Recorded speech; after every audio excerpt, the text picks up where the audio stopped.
Honoring their legacy, remembering the 5 lives lost when a gunman went on a rampage at the Capital Gazette newsroom in Annapolis. Hello, everybody. I'm Rick Ritter. And I'm Denise Koch. Well, a somber anniversary. 1 year ago today, violence changed lives forever. The attack on the Capital Gazette was the deadliest on a newspaper in American history.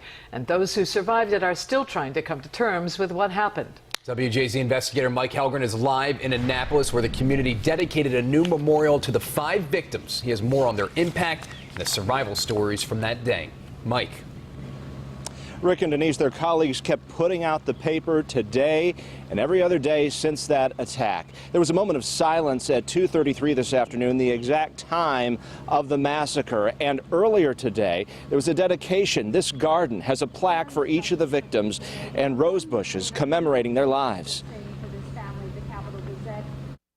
I am far richer for having known them, and I am far poorer for having lost them. The stories of 5 people, most committed journalists, did not die with them, surviving a gunman's rage when he opened fire inside the Capital Gazette newsroom 1 year ago, determined to get revenge for a story published years earlier. It was the most brutal form of attempted censorship. I feel like I'm waking up from the nightmare, except I'm finding out the nightmare is still here, and it's really real. Andrea Chambly's life changed forever in just seconds.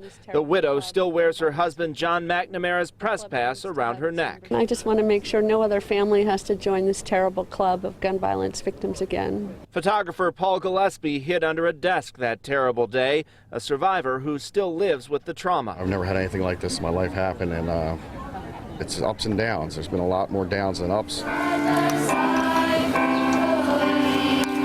a ceremony honoring those who lost their lives, media executives and lawmakers praised the dedication of the Capital Gazette newsroom to keep putting out the paper in the face of tragedy. You could feel the defiance on the part of the Capital Gazette. 5 rose bushes, one for each victim, were planted at Acton's Cove Park, a short walk from the Maryland State House.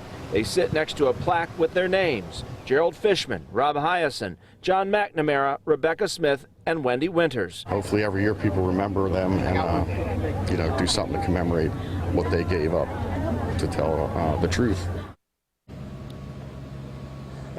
Last year after the attack, the Capital Gazette's opinion page was blank because they were speechless. This year they say they have something to say, listing all of the victims of mass shootings in America since the attack on the newspaper. They say this madness must stop. Live in Annapolis, Mike Helgren, WJZ.